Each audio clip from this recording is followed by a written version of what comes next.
Welcome to Live, Let Thrive, a podcast about the Airbnb life, the share economy, and everything in between.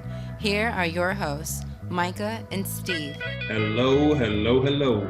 And welcome back to another exciting episode Of Live, Let Thrive.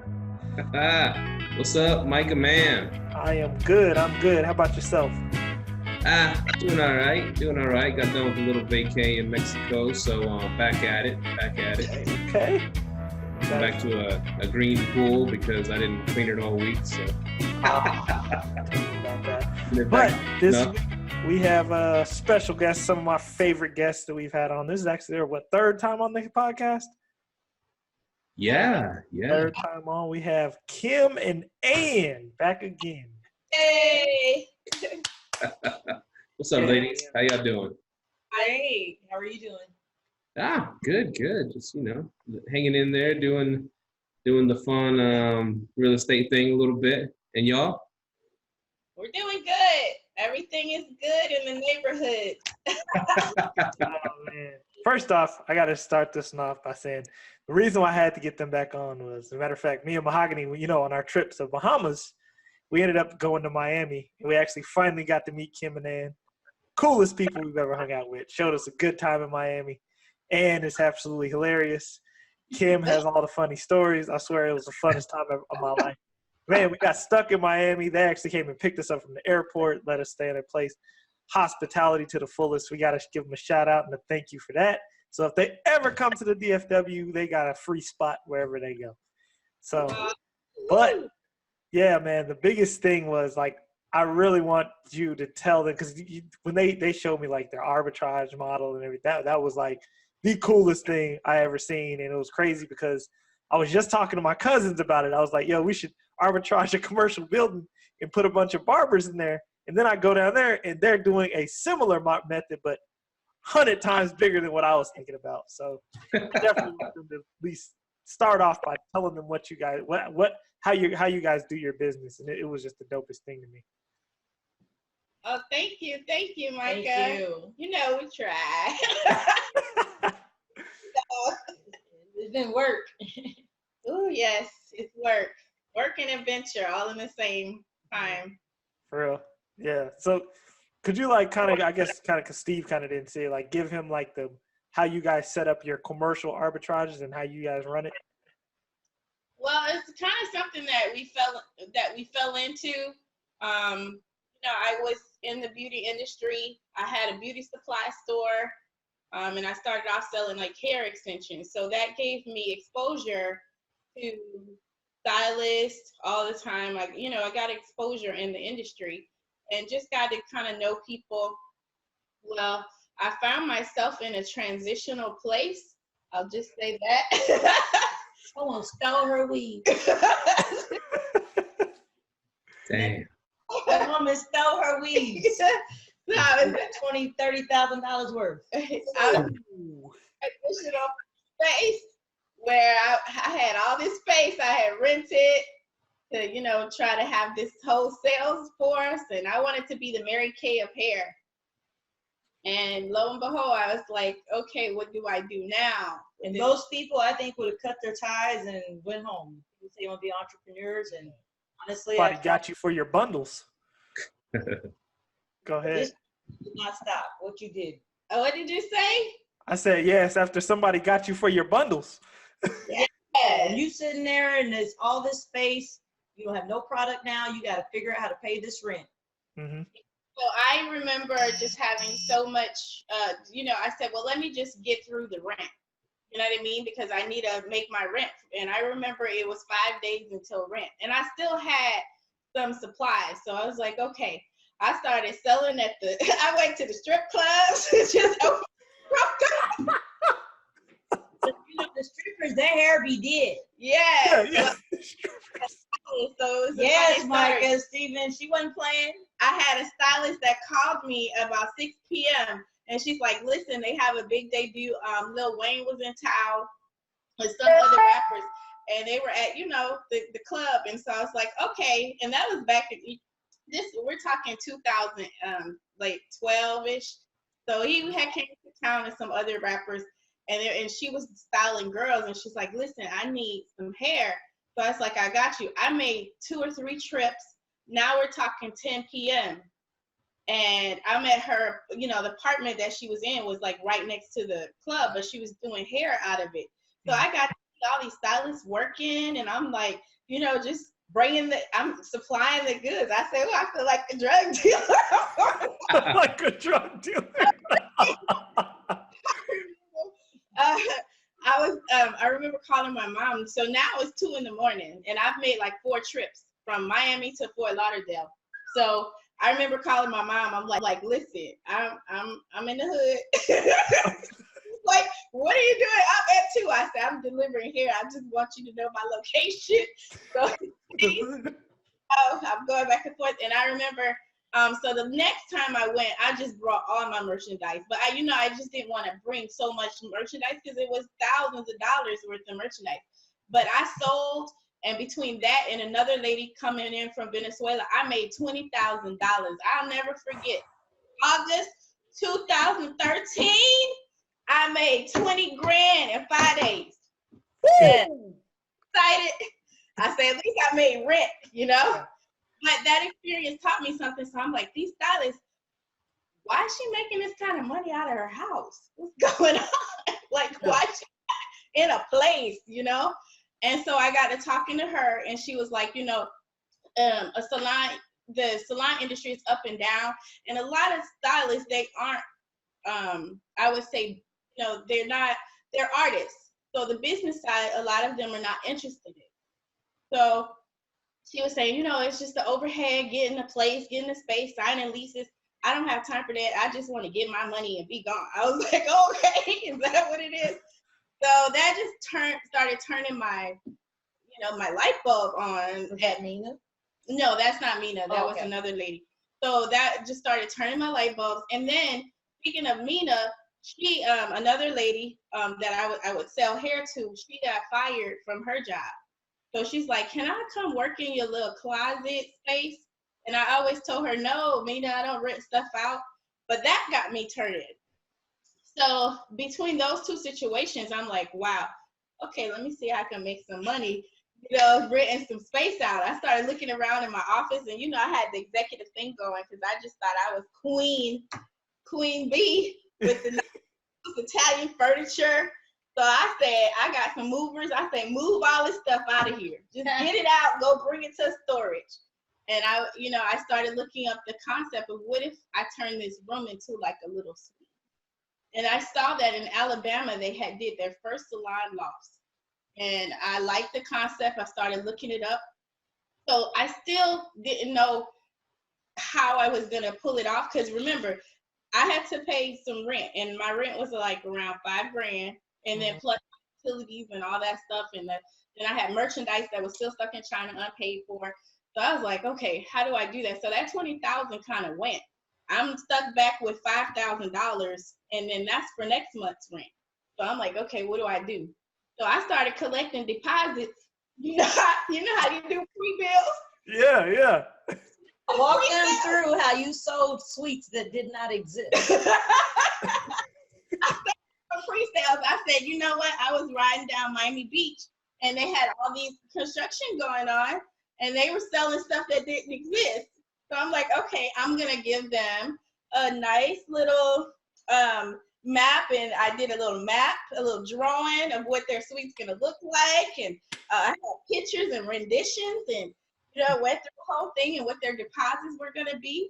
I did blast text to the stylist because I was able to locate the, every state has lists of stylists and because they're licensed individuals. So it's public records. So I ended up finding out Miami had about 10,000 stylists. I was like, cha-ching. And back then I didn't really understand technology, so I didn't know about texting, using a text program. So I would do texting like pretty much. I did email blast and I did texting by hand. So your phone lets you send 10 texts at a time, like 300 and 400 texts by hand, and that was like my fingers were were gone, you know, by the end of the night. But I hustled, and people bought it. And I remember collecting about $8,000 in deposits. So I borrowed about $4,000 from my friend. The insurance company ended up reimbursing me for the stolen goods about $10,000. So between those two things, and I got a loan from the contractor. So he came in, and I was like, I'm good for it, just please. So he came in, he put me on a payment plan, but he wanted to be paid off in 2 months. So I had to collect money and, you know, play around. And now, I mean, I end up renting more space from the same company. And now we have about 22 suites, 6,000 square feet. And, you know, life is good. Yeah. Yeah. Life is good. So I Man. do the easy part. Well, So she did all of that before me, guys. But when I stepped in, you know, she had these salon suites. She was having HVAC problem. She was having electrical problem. She paying people $300-400 a week for stuff that just seemed like shenanigans. He was making a lot of money when I met her. It was just going to everybody else. So when I stepped in and we started working together, it kind of gave her a break because she had someone she could talk to and kind of bounce off her priorities. Yeah. Person, she's always working and kind of doing what's best for other people and not thinking about if it's in the same direction she needs. So that being said, one partner kind of fell off, and then the other partner, we were like, hey, I wonder if she'd be open to being bought out, because she was doing another company as well anyway, and she was spending more and more time there. So we offered to buy her out, and she was more than receptive about it. She's like, yeah, absolutely. So that was great. We bought her out last year. So that's how we ended up with the entire company. So how do we run it now? Kem Anne set it up with ACH. So now you got your salon suite. You get the people in. She spoke about how we do that. We use Textedly now. So we pay, and we go ahead and send out the email blast through that. You can download things into an Excel sheet, upload your list, and then blast those out. So that's a much quicker way to your people. The other thing we did was we let our big tenants go. So we had one tenant that had maybe 1,000 square feet. right. We chopped it up. So when he left, it was stressful because he was an $8,000 deposit Right. that we had to give back. That being said, the space that he left, we're earning more than twice as much as he would have been paying us with that same space by doing suites. So it taught us that we don't want one person with 5, 6, 7 suites all in one area, because it's so much to bite off. So salon suites are great. They're about 10 by 10. If you can, you get the water in there. If not, you have a common wash area, perfect wash area. Right. And you have to make sure, you know, I just, how they say, cookie cut this thing, because I wasn't supposed to be suites. I was in an office, you know, like not an office building, but it's zoned for retail, but it was more set up like an office in a sales place. So I had to I didn't know nothing about running plumbing and doing all that stuff. So Anne came in and she just helped streamline everything. And another thing that I do want to backtrack and say is that I didn't realize my business model would have been as lucrative as it would be. And it also caught people's eye. I had a broker to come in and actually partner me with a lady that was looking for a business to get her visa and stuff from Brazil. So she invested $50,000 in my company just like that, like wrote me a check. And she did my second half of my build out, and that's the buyout that she added. So you become attractive to people where because before I was like, well, how do I sell this company? Let me get rid of it. And you become attractive to people where they come and bring you money to expand if it's attractive enough. And for her, it worked because she was able to, you know, do what she needed to do with her visa and get her business to be here and legitimate in the U.S. And then I was able to expand my business. So now my business is double than what I did originally because I was able to get the money. So a lot of times it's not about using your own cash or people. I did this business with no money, like zero money, borrowed money, like literally. And I like to tell people, you know, just go for it. And the money will find you. You don't have to stress about money. That's pretty awesome. So real quick to reset, this is episode 91. I don't know if we said that at the beginning. This is the great Kem and Anne back on. This is the third time they've been on our show. They're our favorite guests. Wait, we love all our guests, but we love them more. And and if some of y'all are thinking right now, why are we talking about beauty salons? Well, Kem and Anne, I mean, they're hustlers in the Airbnb world big time. So they got got Airbnbs in Miami or close to Miami. They got Airbnbs in Indianapolis, and this is just another form of cash flow that they've created, is these corporate arbitrage. And we'd really love to dive into that, because a lot of us are moving a little bit, from Airbnb into corporate rentals. And like, this is like a corporate rental, like renting a house, corporate rental on steroids in a way. And we just thought it was really cool if they would explain it to us. And it seems like it's making some serious bang for y'all. It is. It is. And the nice thing about hearing how Kem Anne started up is because that's not how we're going to do our second location. The first location, it manifested into what it was. And so now it's like we're looking for our second location. We're saving off, paying off from the expansion. So the second location, what do you look for if you want to do salon suite? You're looking for, if you want an open warehouse, then you're looking at about 3,000 square feet. And you're going to section that up into 10 by 10 sections. When you get those 10 by 10 sections, you want to try to get an average of $250 a week from those 10 by 10 sections. You want to try to per suite. Yeah. So 3,000 square feet. If you have a hallway or if you go to salon suites and you walk around them, a lot of them are in a circle. They have middle suites and then suites all the way around the outside. And they're all different sizes. They're not necessarily 10 by 10. Some are bigger, some are smaller, they're rectangular, some are square. Whatever you can fit into that area. And then you make it pretty. That being said, I've seen some salon suites that were not that pretty and they were still full. They had like 1 or 2 empty suites. It just kind of, it comes down to how much you can charge. In your market. In your market. Knowing where you are. Like, maybe if you're in a market that's not as worldly, Miami, everything is about beauty and it's, everything is about the physical. So that market, to get the high dollar, it has to look the part. Whereas if I'm down in, Texas, I'm not, no shade.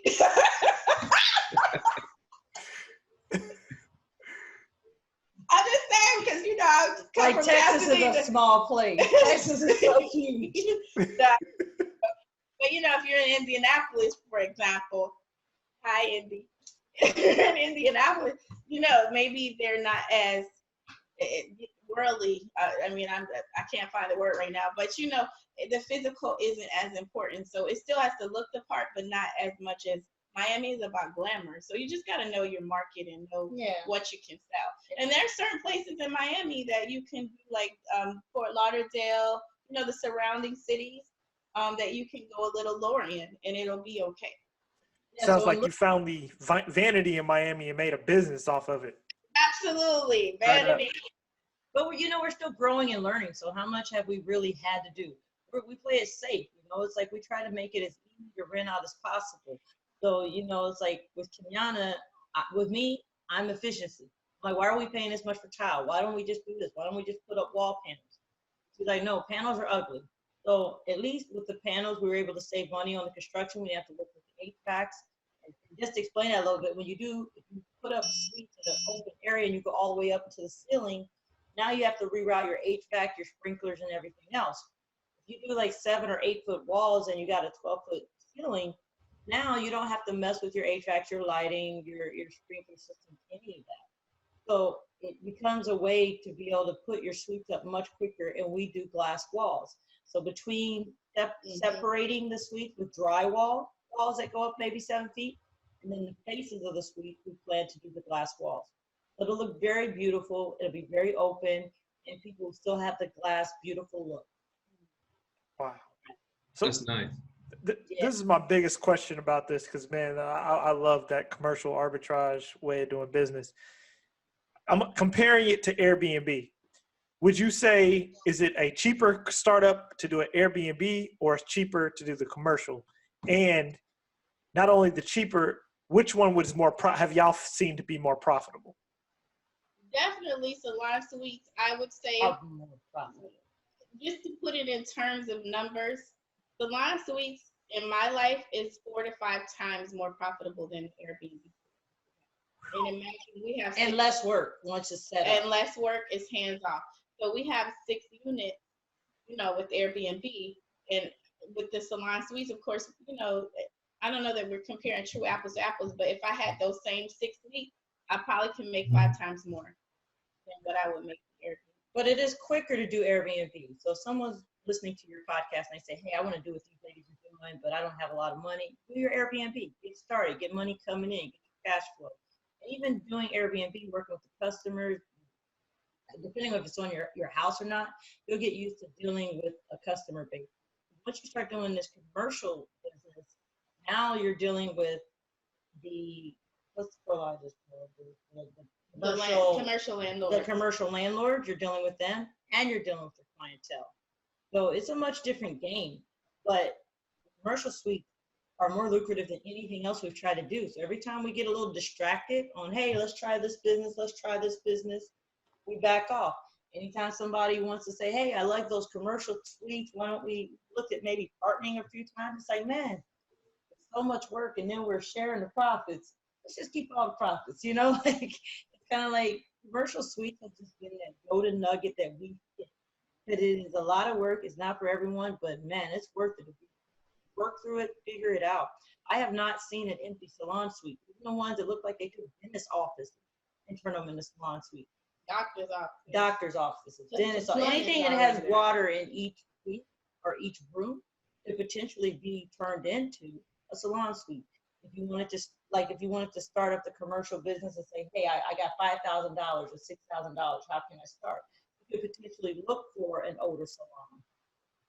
Like there was something that was already a salon. Then you put your glass partitions, the plumbing's good, the electric is good, everything is going. So now you just put in a common wash bowl area, and you put your partitions, and you're up and going. But Airbnb, we literally started ours for $2,000. And $1,000 of that was the sheets and towels because we wanted all white. So it didn't really have to be that much.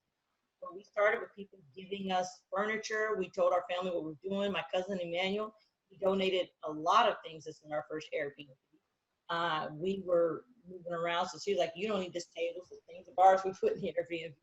So we got up and going very cheaply, did a little landscaping outside, and we were ready to go.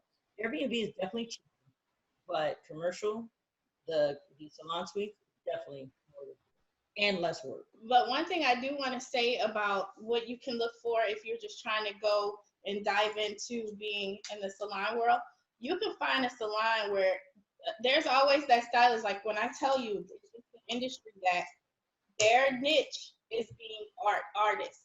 Their niche business is second.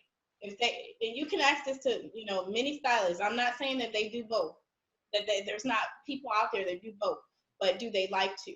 If you talk to stylists, all they want to do is get their money and do their clients and do what they love all day. They do not want to deal with the headaches of the business side. So, and that's the niche that I help them with, because I've been on both sides, of the business, and I understand them and how their business structure runs. So I will say, if you will always find that stylist that's ready to get out. They've gotten a salon and it's too much for them. They're in over their head. They can't afford it. You wonder why. It's just not, there's salons for sale on every corner. Trust me. And that's a hard sell. Salon sales, to sell a salon that's not profitable is very hard. And if you look in your local paper or online or however your LoopNet, whatever directories that you have for sales, for real estate sales with salons, you will find there's a salon on it, like thousands of them. You go to LoopNet right now, thousands for sale. So what you can start doing is speaking to those salon owners and working a deal with them. And you can work it to where you get free rent. They can still work there, remember, and they pay you rent. And you save their money to start up your business. You know what I'm saying? Like, so now you got a free place. They still could work because at the end of the day, they want to work for free. And now you just have to try to figure out how you can make it profitable within 30 to 60 days. Okay. Like, you have person in there making money to keep the business going. You see what I'm saying? So they're paying you enough rent probably to cover what you your bills for that 1 or 2 people. And that's the good thing about salon suites. 1 to 3 people can potentially pay all the bills. So if you have 22 suites, in our case, each suite is $1,000 when you're averaging out. $250 a week. That's $1,000. So each suite you have, it's $1,000. For $3,000 square foot commercial space, you're looking at $25 per square foot probably. Yeah. So you can do the math on that. So basically 3 to 4 people paying your rent. They're paying all your bills. So the other, if you have 22 suites, the other 17 or 18 of them, that's your cash. Nice. Now, have you ever thought about buying a commercial property and doing it like that? Yes, we have. It requires a lot of money. So yes, we have looked at buying. It takes a lot of cash, and it's a little bit outside of our scope right now. So our next move is to simply rent and do another location as far as renting from them. But that'll give us the cash flow we need. Right now, we do not have to work as hard as we have the last 3 years, but we don't have the excess cash we'd like to have. We can do for our family, but at the same time, our house doesn't have as much things we'd like it to have. We're not going as many places. So it's like, we'd like to kind of just stabilize and get this next location, and it'll really provide us the cash flow to start doing our long-term plan. Because at this point, we have the Miami guest home and the downtown Indy guest home. Now, we just told you the business is commercial, but what we own is the vacation home. So therefore, we obviously do want to get to the point where we're either owning commercial and or maybe get into the point where we're looking at apartment complexes. Okay, see, and I guess that's my next question, what I was kind of getting into when you say apartment complexes. So like you guys are subleasing commercial buildings. In a commercial lease, because I've never done one, are you automatically allowed to sublet it right from jump? No, so that has to be a part of the clause. So you got to make sure that you let them know, just like when you do Airbnb, you rent corporate, at a apartment complex, you let them know you're doing corporate rentals. Same thing with commercial leases. You let them know your business model and that you will be subletting. And I haven't had any obstacles with that. People, they don't care as long as you pay your rent. I haven't had people to actually say, no, we don't want you subletting. The biggest issue that we've had as far as going to a commercial place and telling what we did doing is actually the traffic. We bring a lot of traffic, which is a good thing, but it's not if you don't have parking. So like there have been a couple locations we looked at, and the commercial landlords were like, I don't think we have enough parking for your concept. I mean, they love the business. They see that we'll be able to pay our rent regularly, and they see how stable it is. So they definitely want us when they see us, but there are a few things that make us not a good fit depending on how the location is. Parking is one I always look at. We bring traffic. And just to let you know, you can make really good deals. So I said look for salons that are, belly up, but also look for strip malls that are belly up. That's empty, because what they'll do is make all kinds of deals. I've had strip malls to offer me money, pay me. Like, I'll pay half your bill down. I'll pay almost all your bill down. I'll give you, $40,000 to come to me. They will pay you to come into their place if you sell it good. If you sell it well enough to where you show them how you're going to benefit their strip mall. So, back to, sometimes you can get into this business for little or nothing, especially if the landlord's paying your build out. And our advantage is that we have one already, so they look at our profit loss statements, Myka, and that's why we're so desirable. The first timer, it may be a little more difficult, and you would need to take a smaller bite, so the commercial landlords feel more comfortable with it. Right. Correct. So, and this is like, me, I'm about to kind of bring the Airbnb thing and how you can, I'm trying to think of how I can make money. See, so on a commercial, you guys said it's kind of easy to get the yes to sublet. The problem with Airbnb and apartment complexes is hard for they're usually going to say no. But what if you sublet the commercial building? Could somebody sublet a commercial building and then put a whole bunch of Airbnbs in there and get the easier yes? How would you see that business model working? Because I was thinking, like in the future, maybe with people saying no to all this, people start investing, and then you start creating little hostels in these strip malls. You know what I mean? I like that idea, and that was the idea that we've actually visited. We've actually we have this thing called the rechargecenter.com. That's our domain. Go look it up. And you know what? It was funny when we was in Atlanta, right? And I don't think I sent y'all the picture. Me and Mahogany was in the Atlanta airport. They have your exact model of what y'all was talking about, a sleep center. And I looked, I'm like, and Mahogany was like, that's what Kem Anne was talking about. They have it in the airport. And I was like, an airport is a perfect place for that. Yes, and then with the airports, they work the same like everywhere else. You just have some FAA regulations that you have to go through. But I've worked in the airport before, so I kind of know how the lease situation works, and it's the same way, and it's not hard. As long as you don't have like criminal backgrounds, that's because they do run those type of checks. So that's how they differ. But other than that, it's not hard to get in there. And then once you get in with one airport, it's so easy to get in with the others. And they run their commercial leases the same way. So I like that concept, and I think it would work. Here's the thing though. Some people have clauses that they can't be a hotel, like it's not zoned for hotel. So you got to find out if there can be zoned for hotel, and how you get around that is with the recharge center, so they don't sleep 24 hours. You can let them sleep 23 hours. Something like that. If you just choose to do that and make more of a sleep center, or versus that kind of commercial, or find a strip mall that is zoned for hotel stays, like that people can stay more than 24 hours in the location. And it still gets back to, you're still cleaning, you're still replenishing your supplies and turning them over. It's still a lot of work. The commercial salon suite is, like you said, you maybe get in with that concept because at least you've shown you've been doing that, Myka. Mm-hmm. I have to pause myself because you've learned to do Airbnb pretty hands-free anyway. Yeah. I gotta remember who I'm talking to.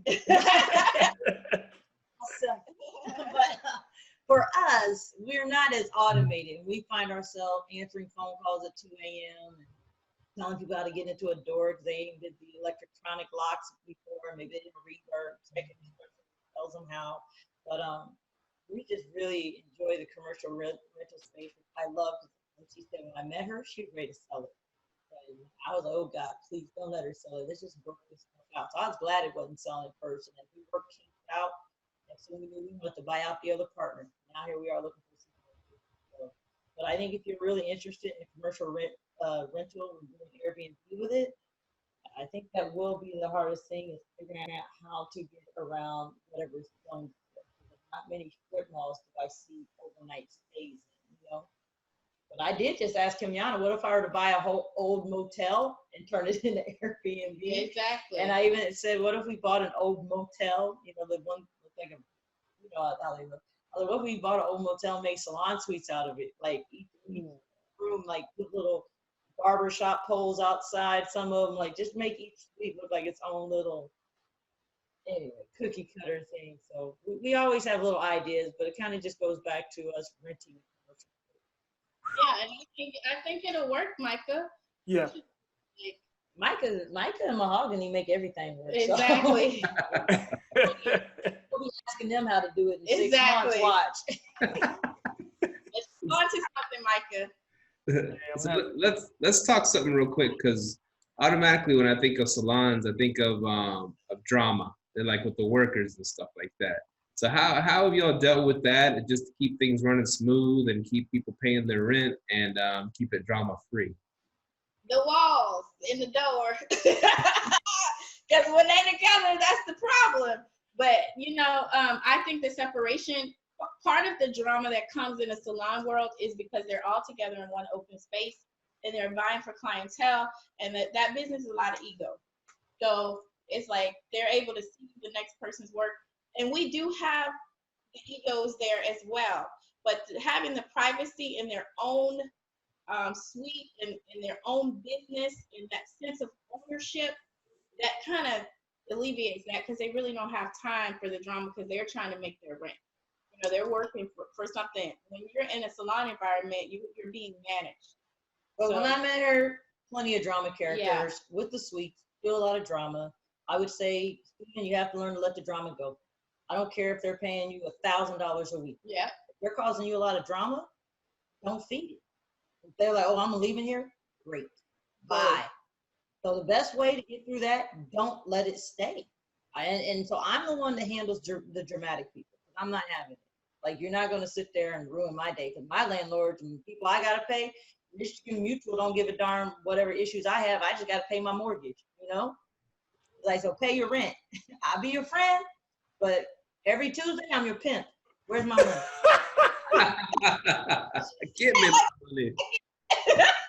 I'm just saying, I'll be your friend. Oh, what you need? Let me mount the TV for you. Let me do this. But on Tuesday, I put on a different hat. I'm the pimp. Lay it down on Tuesday, huh?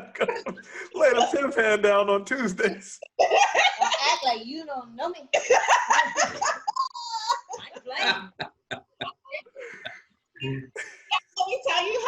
Let me tell you a conversation with Ann versus a conversation with me. She's a bulldog. I don't even deal with it no more. I just go ahead and look.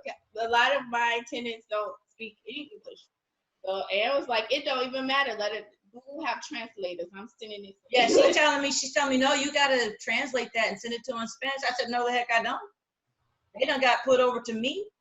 That means they weren't treating you right. So now I gotta learn Spanish for them? I don't think so. They should have been nice to you, and then they wouldn't have to worry about me.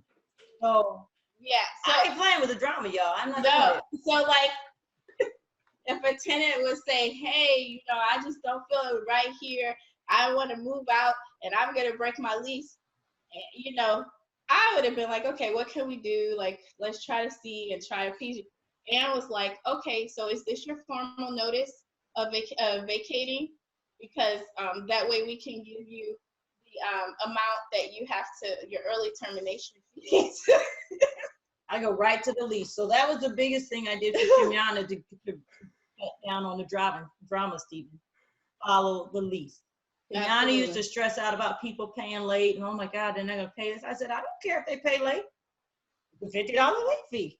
That's all you gotta do. So I remember one of the first times I told her that, she communicated it to the stylist that was calling. They said, oh, okay, great, mommy. I'm so sorry. Okay, great.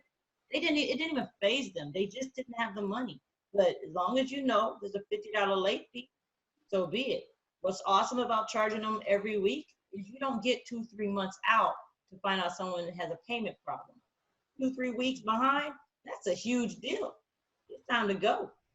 Don't make me change the locks on the door. I mean, door. I'll say door, we say dope. Go. You got to go.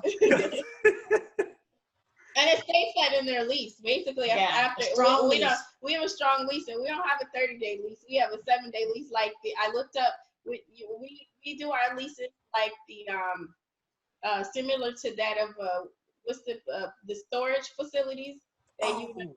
So after 7 days of non-payment, then basically we can change the locks on the door. They agree to this. And then after 14 days of non-payment, your stuff is moved out and your space is available for re-rent. But right now, our suite owners are awesome. They're amazing. This group is amazing. And Kem Anne is really good. Another way to cut down the drama is Kem Anne is really good at helping them grow as entrepreneurs. Like, it's a beautiful business to get in. You're helping change people's life. Sometimes, like she said, it's people downgrading. Hey, I had a salon. I don't want to deal with the headache anymore. I just want to do my clientele in my space. But most of them did not have their own space before. They were either working for someone else or out their house. Now they have their own. So a lot of it is just teaching them. They'll call and be like, oh, the other suite owner is being too loud. You have to go talk to the other suite owner. This is your business. It's a common area. I cannot manage everybody and try to make sure no one's playing music too loud. You have to handle certain things yourself as a business owner. So a part of keeping the drama down is not feeding it and helping people grow as people and entrepreneurs. and I love that side of it, honestly. Yeah. I love watching her do it. She does it so well. I do the butthole part well, but I don't really have to be that. I don't really have to step in that often. Rihanna handles a lot of it with love and care, but she's very honest with it. So I take it y'all's let me see, your renters, they appreciate how, okay, they know, what the rules are and what happens if they don't follow them. And it kind of gives them a stability. And you have like renters that are like real content staying with y'all and been there for a long time. Yes. Yeah, we have what I call veterans, and they've been there. 6 years. I have another one 4 years. The original renter, she said, the lady came to her and said, "Hey, can I rent from you?" He's still there. Yeah, and then they also grow with me because I have different sizes. So I've had people start off year 1 in a little 10 by 10, and now we're in year 2 or 3, and they're able to rent a whole salon like 600 square feet. And have people working with them. And have people working for them. And look, it's so good that some of them are subletting on me. Yeah. Yeah. Yeah. We have one suite that belongs to a suite owner, and she rents it out to someone else. We ain't even got to worry about it. But she's paying her, so we don't worry about it. So I guess this is one of the things, because like Airbnb arbitrage, like one thing that makes it unsustainable is like the lease is only a year. You know what I mean? You get a year lease. How long are your commercial leases? Well, from our landlords? Yeah, some people will do 20 years. The one I'm in right now is 10 years. So, and I do want long because I need my money to be long. Yeah, some of the I need it for a long time. So they give me 20 years, I'll take it. And what's nice about that is if you only got it, some of the commercials, if they're not real comfortable with you, they might only give you a 5-year lease. Mm-hmm. And what's crappy about that is now, let's say you're in year 4, you can only give people a 1-year lease because you don't have a guarantee to have the space the next year. Ooh. So it's nice to have 10-year, 20-year leases once you're comfortable, because we've had people as long as a 3 or 2's been the longest. 3. So we've had people do 3-year leases with us, so they ain't going nowhere. The other beautiful thing about this business is if you encourage your people to grow. We've had one of her tenants has left because he grew so much. He has his own salon now. So it's just a very rewarding business. Wow. Yes. And I'm able to go visit, he has me a part of his growth process. Anytime he gets into issues or, want to know how to do this or that, he's always calling me. So I love the relationship. I'm not trying to hold on to these people. No, we don't want to hold people back. If they outgrow me, and they love that about, us and how we do our business, because we can find another one of them. Our whole thing is we want them to grow, and if they outgrow me because I don't have enough space, great. But we do have to protect our business. So another thing that I helped with when Kem Anne came in was putting people to their lease again. She actually has it in her lease that if you leave, you cannot just open up right next door. Within a 3-mile radius. And so putting those in everyone's leases and enforcing them, it now made it not so bad for us if someone left and literally went 2 doors down. And now we're basically filling the strip mall for them. And every time they leave and go directly with the strip mall, we have to fly out. We have to fill our suite. So we put a stop to that by simply putting in a clause. Yeah, you can leave and go there, but this is how much it would cost you. And now they think twice about leaving, because before, in the same strip mall that I'm in, that's another thing. When you sign your lease, if you can get an exclusive, that's the best. That's even better, yeah. That's the best. Get an exclusive that no one else can rent or lease except through you for beauty. A beauty exclusive. But if you can't do that, or they're not willing to give you that, that's fine. You just make the exclusive with they have a non-compete clause in my lease. So that stops them from going rent from my landlord. Because I actually had 3 people to leave my location and go rent directly from the landlord. And I told you before. So I started filling their places. Let's just use the average of $250. That's $3,000 a month we're missing. They just went to the landlord without us having anything. So that wasn't fair. So a lot of the cutting out drama is just making sure you have a tight lead and apply it, and just approach people with empathy, but let them know you got bills too, you know? It's not about like, oh, we're freaking Donald Trump and I can just let you out. Like, I don't know. I don't have that much money. And right now, just to add some numbers to that, like if you try to just rent within the same amount, yeah, we might let you. We may say yes, but it will cost you. In our lease, it's around $7 or $8 grand to do that. So you really got to think. It depends. It could be up to 30% of your yearly lease. So if your yearly lease, say you're paying $600 a week, you're gonna think twice about that because you got to pay all that. And then I've had people to pay it. Yep. I've had people write checks out for $5 grand. But then we're not so angry when we have to fly down there and rent a space back. You keep everything on good terms. So you want to keep the drama down within your existing clients, and you also want to keep it down when they exit. You want it to be on good terms. Right. All right, real quick, because I'm picturing, because you said like you walk into like a certain a place y'all are, of course, renting to rent out, and y'all make the whole room, like they each have their own room with the door that opens and closes and everything, right? So, funny question. It is Miami, and kind of anything goes in Miami. Any freaky stuff or crazy stuff going on behind closed doors in them salons? I didn't get involved in any of it. I ain't never seen it, but we don't know.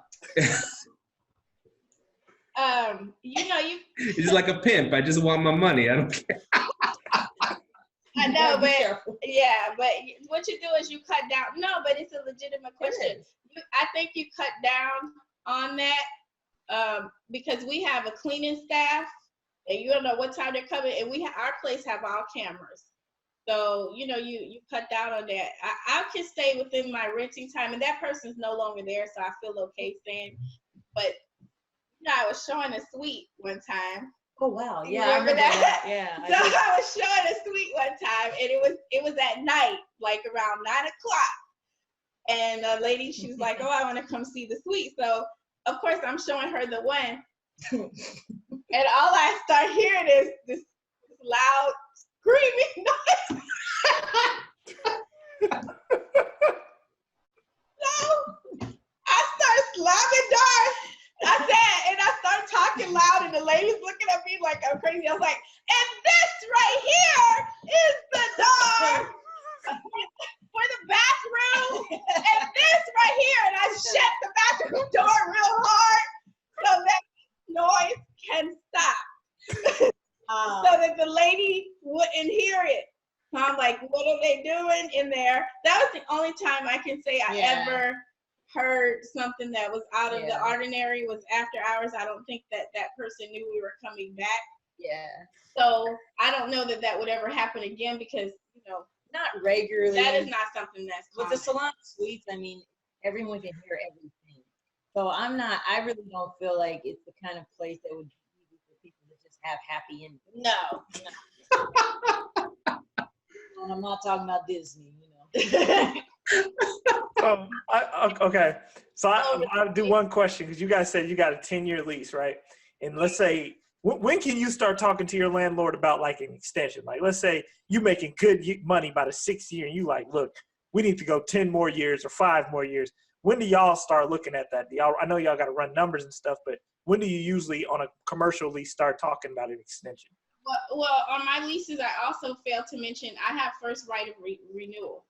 So they have to give me time to accept their new terms before they go on to someone else or try to put me out. So you want to make sure that's in your lease, having the first right of renewal, and just understanding how commercial leases work before you get into one, so you know what to ask for.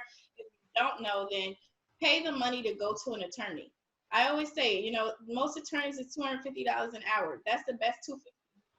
Yeah. And keep that relationship with that person, because I paid my little $250, or when I need it, I go see my attorney, and he'll help me through my other leases. And I don't need to spend thousands of dollars for him to do my lease. I just ask him the questions I need, and have him review it right there with me, and he'll say, "Oh, this is, you should look at that," or whatever. So do that. And I always start talking to them like 24 months before. So 2 years before I start planting seeds that I want to stay. Can I get another lease? And basically, they'll start working on the lease because it takes them about 3 months to even get a new lease out to you anyway with the new terms. So, I start putting it there. Also, one thing that I do when your renewals are coming up, I try to find whatever is wrong with the building. So at that time, you address those things. So my last release renewal, I got 2 free ACs. Do the math on that. I mean, that's a lot of money. And they paid my whole AC, like 2 installations. And I have 4 ACs there, so they paid for 2 of them. Nice. Evelyn.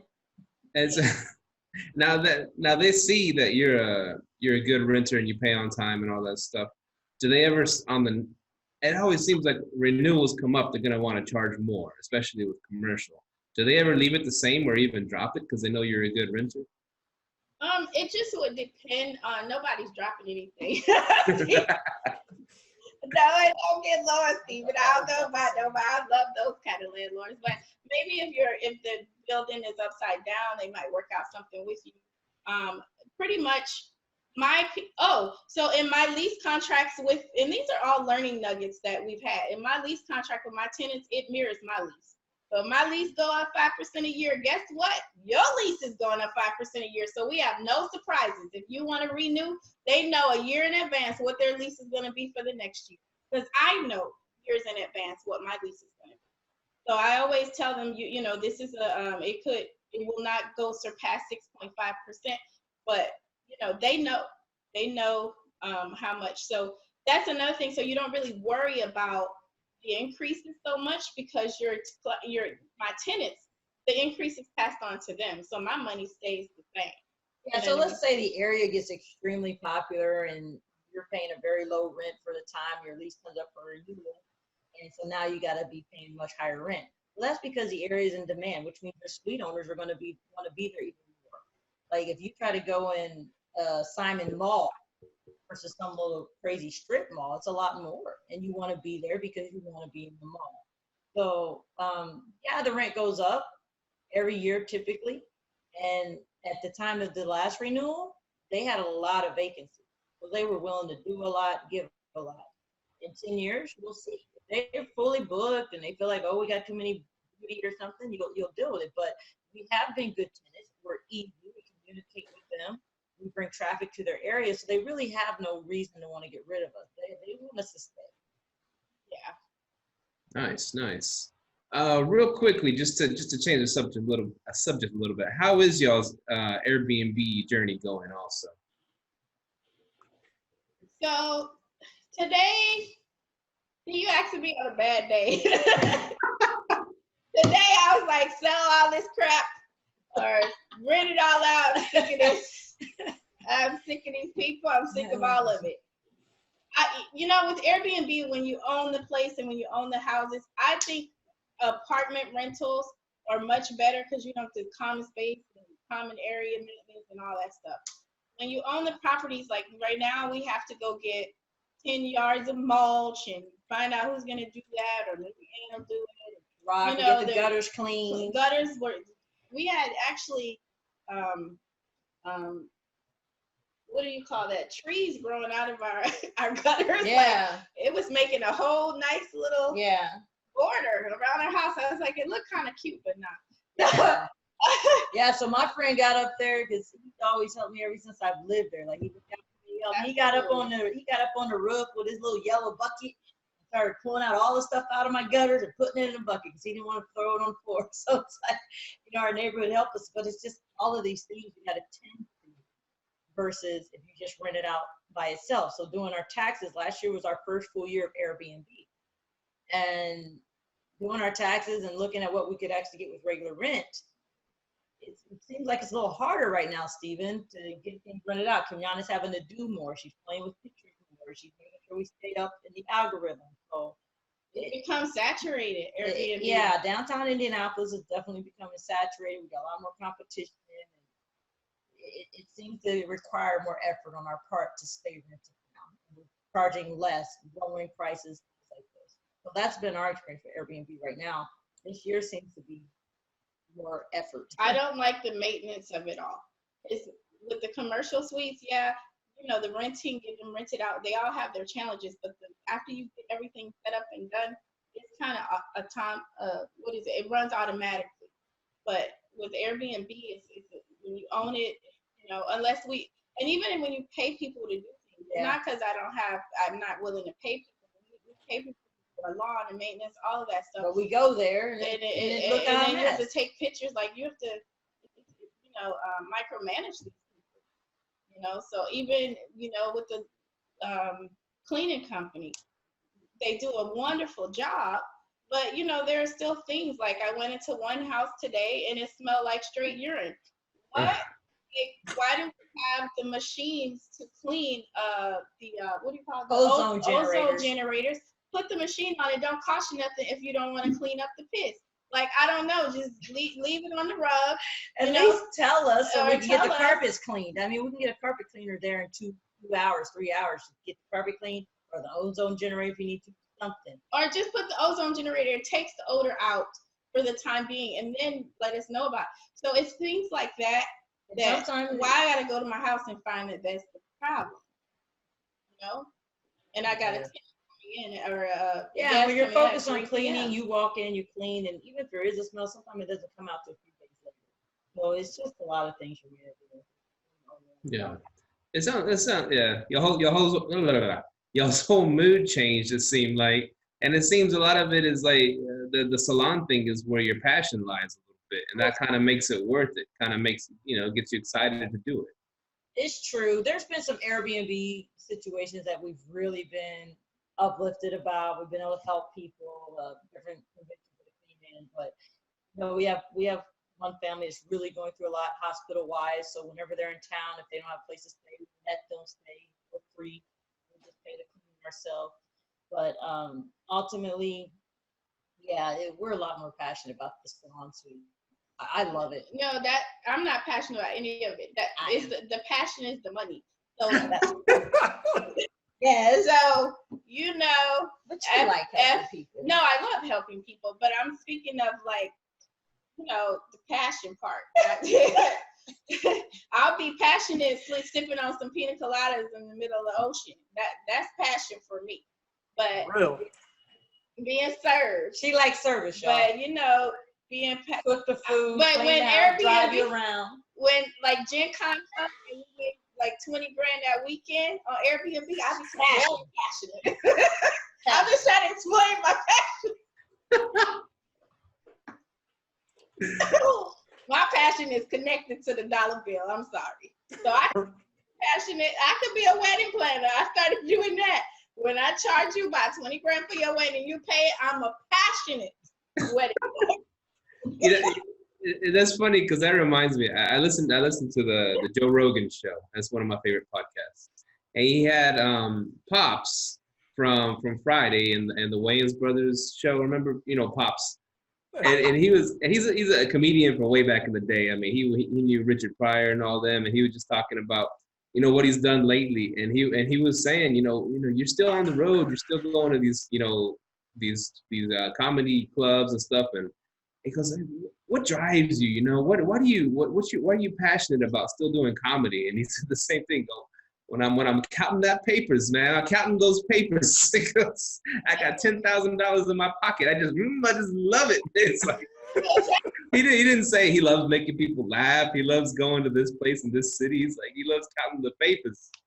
Yeah, at the end of the day, it's work. I mean, I ain't heard no successful people say they ain't had to work. I mean, very it's a lot of work. They old money people. Old money.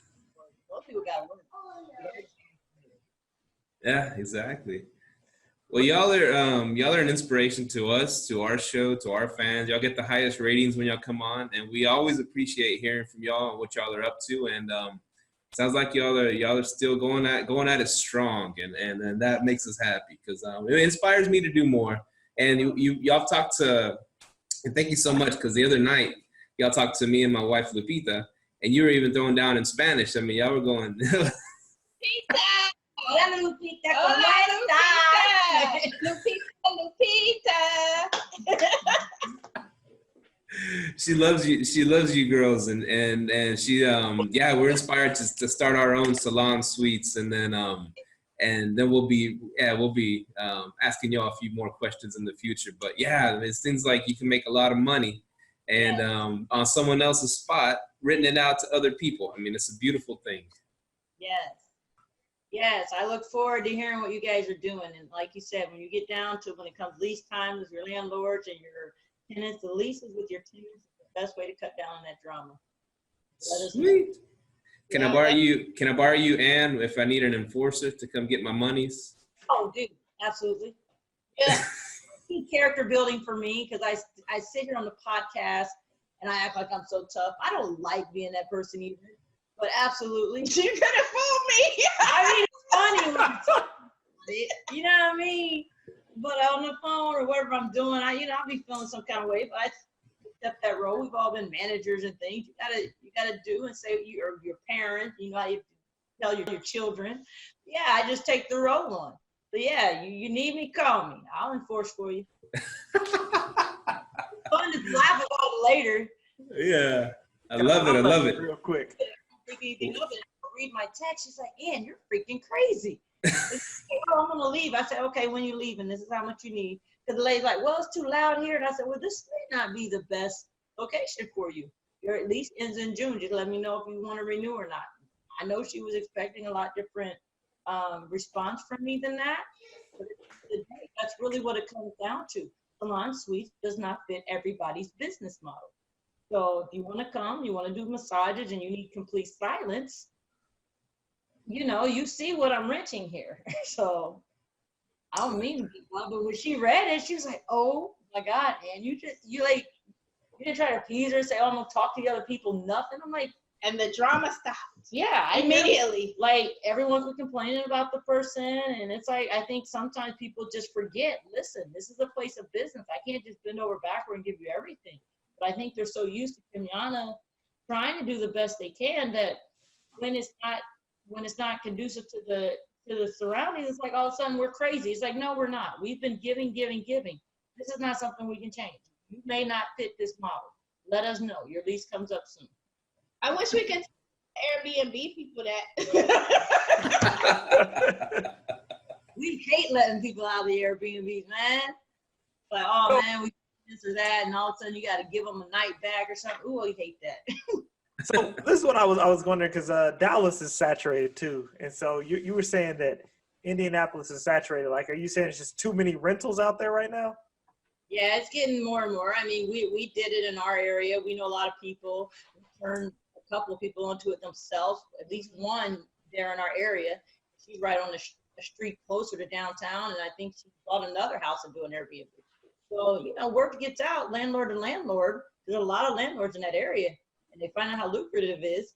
I mean, these people literally bought a house after we turned them onto it just to do more Airbnb. And then, like one of our Airbnbs last week, we had an issue. Like, it's just like one thing after another. Like, one lady, she wanted to stay for, she didn't want to stay from 2 nights, and we have a 2-night minimum.